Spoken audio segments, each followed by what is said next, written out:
Snacks were on the coffee table and a bottle of champagne was chilling in an ice bucket next to two champagne flutes. I was wearing beige pants, a matching short-sleeve shirt, and loafers. My wife was dressed according to the instructions of her new boss, Mr. Kingley, as something between a cosplay prostitute and an anime character. Emily, my wife, winced, then grinned and said, "Nick, this is what he wanted." Before I could say anything, there was a pretentiously loud knock on the door, 3 times. "It must be him. You better open the door for him." Emily looked down. From what I heard, he doesn't like being kept waiting. I entered the lobby of our apartment, opened the door, and came face to face with a large man who was well-dressed and clearly trained. He looked good, but just one look at his face showed the damage that excess of any kind, including food, drink, and a sybaritic lifestyle in general, could cause. If I didn't already know so much about Barthold Kingley, his face would be enough to make me hate him. In this regard, his face was just icing on the cake. I tried to speak to him in a hushed, respectful tone. "Oh, you must be my wife's new boss, Mr. Kingsley? Come on in. Everything is as you said. Everything is prepared." He didn't say anything, but grinned at me. Well, I will survive. The question was, would he survive? Emily sat on the couch, her plump hips highlighted to great effect by the very, very short skirt he had bought for her and given to her earlier that day at their employer's office. Kingley sat down next to her, put his arm around her shoulders in a very possessive and familiar way, and said, "Cook, sit in front of us on this chair." That's exactly what I did. I hoped the shy expression I put on worked. Fine, it looks like that was the case. This is what needs to happen, Cuck. I find your wife very attractive. That's why I gave her a job as my new assistant. He laughed at his own joke. I'm going to have sex with her morning, noon, and night. And there's nothing you can do about it, you understand? I nodded. How will this affect me, Mr. Kingley? He grinned.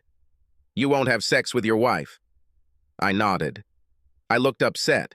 Apparently, I looked pretty upset, and he smirked again. He reached out, grabbed Emily by the neck, and leaned in for a kiss. He screamed in pain and punched her in the face, jumping to his feet. "You fucking creature! What have you done to me?" I deftly and quickly took my pistol and pointed it at him, standing up. "You idiot! You will leave my wife right now!" "What the hell? She stabbed me!" he exclaimed. "And why are you pointing a gun at me? I will kill you both!"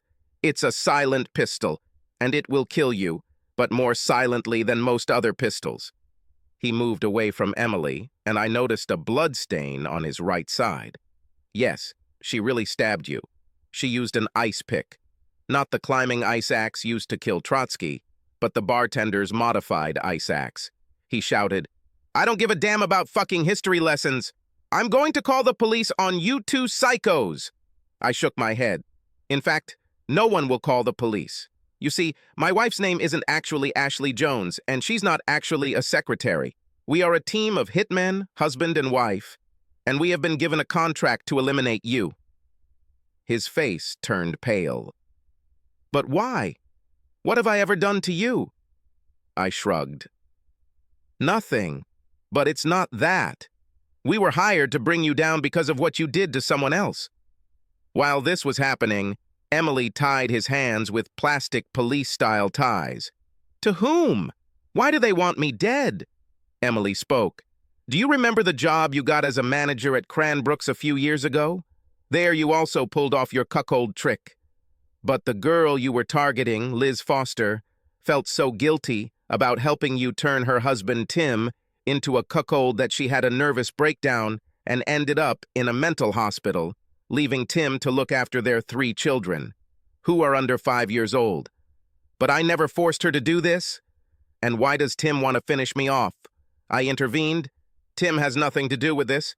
Liz's father is a rich man, and he hired us because of what you did to his daughter, son-in-law, and grandchildren. He began to sweat heavily, and there was a terrible smell in the room from his fear. I'm rich. I'll pay you. I have a wife and children. Do not do that. We don't work like that. We must complete our work. If we take your money and leave you alive, we will be killed ourselves. Murder Incorporated did not die out in the 1940s.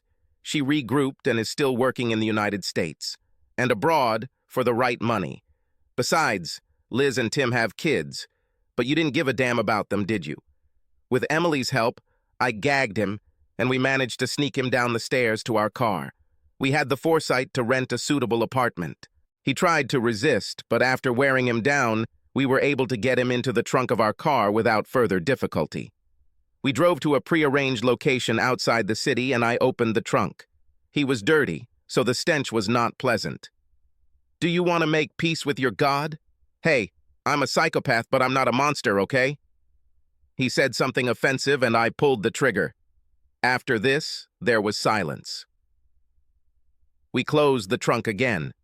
Emily took out her phone and sent a text message to the cleanup crew who would come and clean up the mess after our work.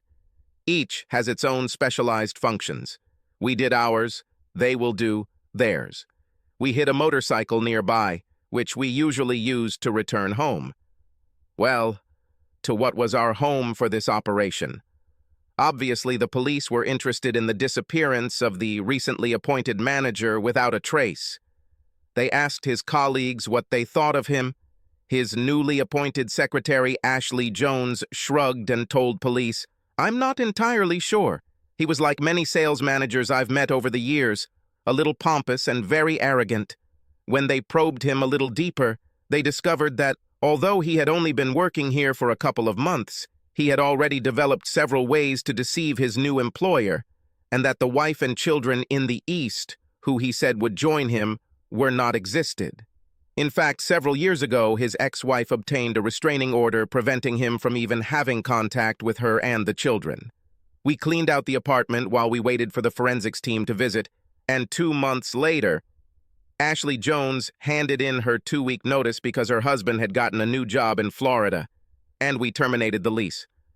The truth was that we had a new contract in California. It was cool because we both love California. In addition to working for good pay, we surfed, hiked, and visited art galleries and museums. Well, even assassins enjoy many of the nicer things in life. Subscribe to our channel so that your second shaft doesn't cheat on you, and go ahead and listen to the next story, because this story is nothing compared to the next one. If you're under 18, don't even think about listening to the next one.